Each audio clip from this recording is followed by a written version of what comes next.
Grand Rising family, how y'all doing? I want to welcome y'all to a special edition of Election 2020, where we're going to have a live conversation talking about the election of 2020.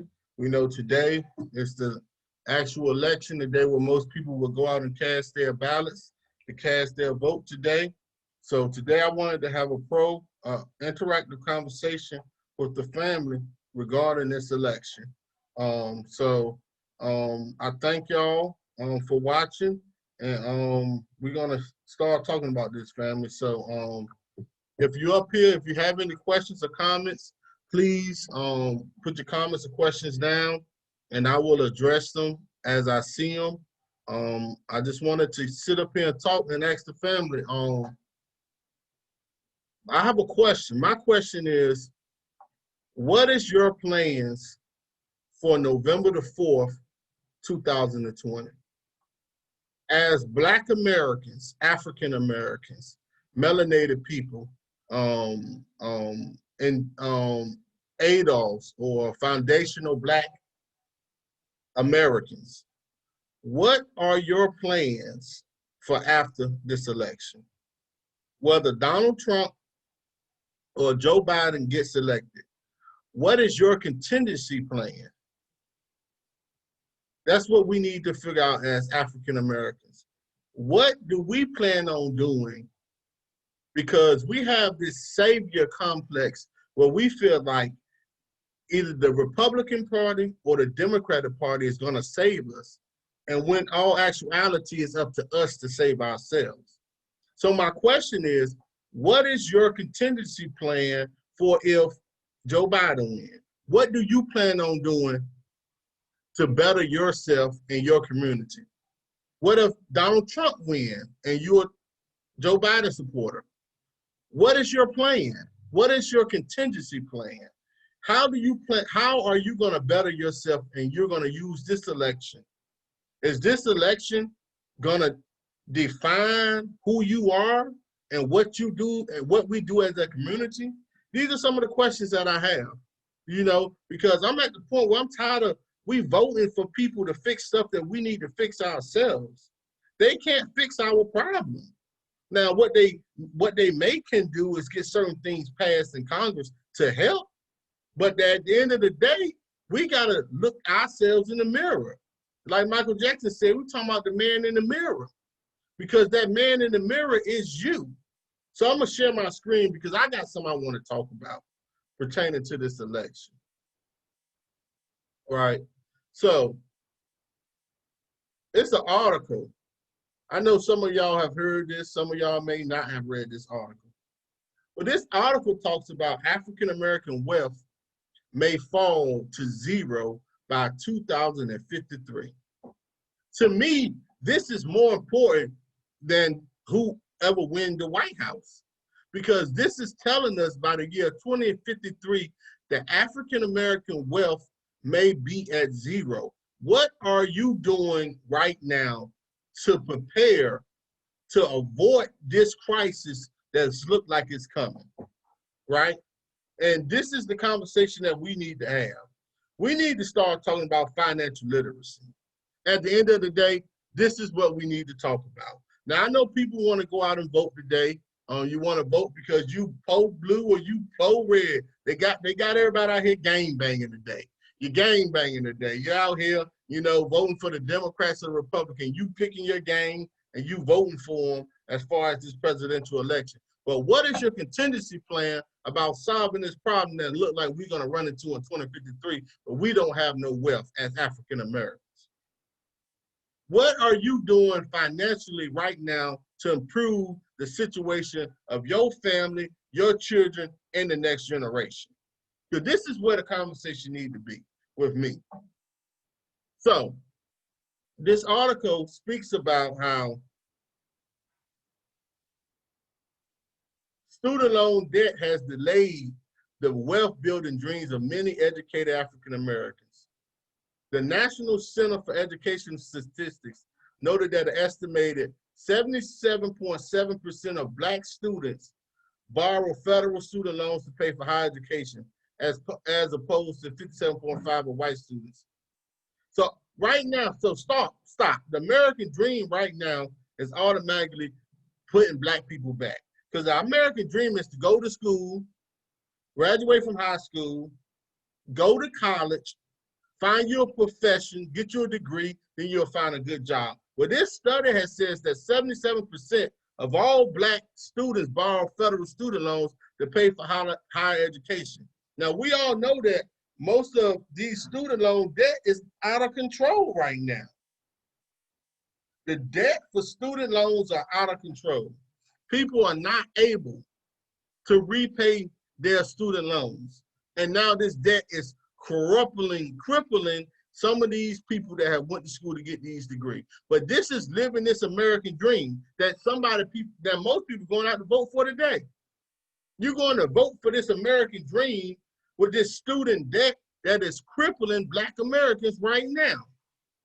They're not able to pay for these student loans. But yet here we go, every 4 years, we keep going voting for two people or two parties that keep letting us see that regardless of who is in office, we as African Americans, we're at the bottom of the totem pole. It says going to college is the first business decision many people will make. Why is going to college our first business decision? We have to rethink and we have to learn financial literacy, because going to college should not be our first business decision or financial decision that we have to make. Actually, business decision. We have to start becoming entrepreneurs, family. I know that nobody want to hear this. Whenever people start talking about entrepreneurship or making money or financial literacy, black people run. We always run from this conversation because this ain't what we want to hear. We don't want to talk about financial literacy, but yet we love money so much. We love money. We fight over money. We want to have the nice cars. We want to have, the nice clothes. We want to wear shit that we can't afford. But whenever people start having a larger conversation about financial literacy, we always run from that conversation. Because in actuality, we don't really want money. We don't want wealth. We don't want to build wealth because we don't know how to build wealth. We haven't been taught how to save money and make our money mature. We don't know nothing about derivatives or stocks. We don't know nothing about it. Half of us don't even have life insurance policies. But yet we see them pay a cell phone bill every month. We'll pay a cell phone bill every month, but will not pay a life insurance policy, something that help our children or our next generation for when we leave here. We don't want to have this conversation. We just want to talk about the smoke in the mirrors. We want to talk about all the bad things that Donald Trump has said, or all the good things that Joe Biden has promised. This is what we want to hear. We have become whores of consumerism, where all we do is spend, and make bad decisions when it comes to voting. And to be quite frankly, it's time for us to wake up, man. This voting don't matter. You need to get your finances in order, family. We are going into an economic problem. The housing bubble is about to pop. Whether you know it or not, it's about to pop. All these people that have been deferring their housing payment during this coronavirus is coming to a head. It's coming to a head.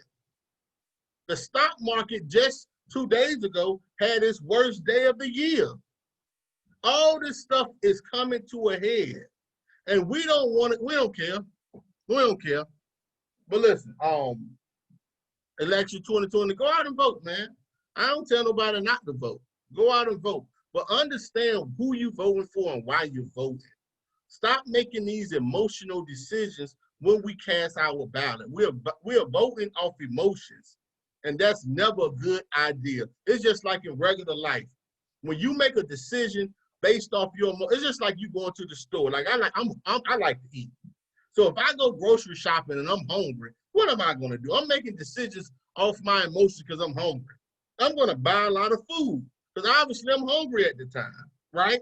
But if I done ate a meal and then I go grocery shopping, I'm not going to buy as much as I would have brought at first because I'm not going to make an emotional decision. My decision is going to be more thoughtful because I'm not at that state of hunger. This is what we're doing. We're desperate right now as African Americans. And they feed off the fact that we're desperate. And as they feed off us being desperate, we make bad decisions. And I already know everybody else, most people that's voting today are gonna vote for the worst possible candidate that they can vote for, but it's all based off emotions, not all facts. And now we're going to put ourselves in a situation where we're going to take a step back for the next 4 years. Do y'all understand that Dr. Claude Anderson told us in 1995, by the year 2020, that by 2025, that Hispanics will pass African Americans, so we will move from the second populace in the country to the third populace.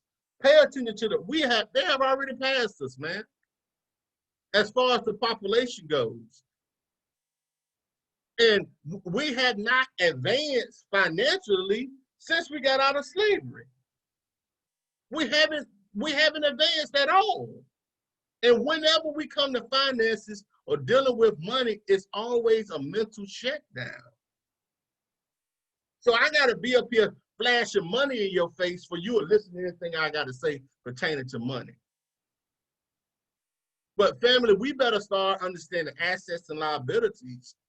Because right now, as we go out here and vote today, you don't understand that your vote is either going to be an asset or it's going to be a liability. Depending on who you vote for, you're wasting your vote. And you understand what an asset is. An asset is something that gets value. A liability is something that depreciates. So a lot of us buying houses don't even understand if you stay in your house, that house is not an asset, it's actually a liability. But people don't want to have that conversation. Here we go back to this American dream again. Go to school, get a degree, get in debt. Then when you get out of debt, you get you a degree, get you a job, then you'll buy you a house. Now understanding that everything, that process of this American dream is teaching you to harm yourself. Because getting in debt and buying a house is getting in debt. The only way that house becomes an asset is if you sell the house or you rent in the house. Now it's an asset. But if you buy a house and you stay in that house, that is a straight liability until you have paid for it and then buy another one to move out. But we don't want to hear the truth. The truth of the matter is many of us need to start back staying with 5, 6 people in the house and get our bread up and start buying houses to sell or to rent. But we don't understand assets and liabilities. So we're going to go out here, and the way the numbers is showing, we have a lot of African Americans that's out voting, which is a great thing. But we know they're voting for Joe Biden. So that's the floor. The more votes, and then we don't even understand politics. Because we always worried about the popular vote. Don't understand that the electoral college is what determines who wins. And this, we have to re-examine everything, family. We have to deprogram ourselves and get downloaded some new information. With that, family, y'all go out and vote for who you want to vote for. But what is your contingency plan? Tomorrow, if Joe Biden wins and get elected as the president, what is your contingency plan for your family? What are you going to do to benefit you and your family? If Donald Trump get in office tomorrow and it says he's declared the winner, what is your plan to better yourself and your family? These are the questions that we need to ask. It's not about a savior coming to save us. We got to save ourselves. That's the end. That is the quote of the day. Stop looking for either the Democrats or the Republicans to save us. We have to save ourselves. Peace, family.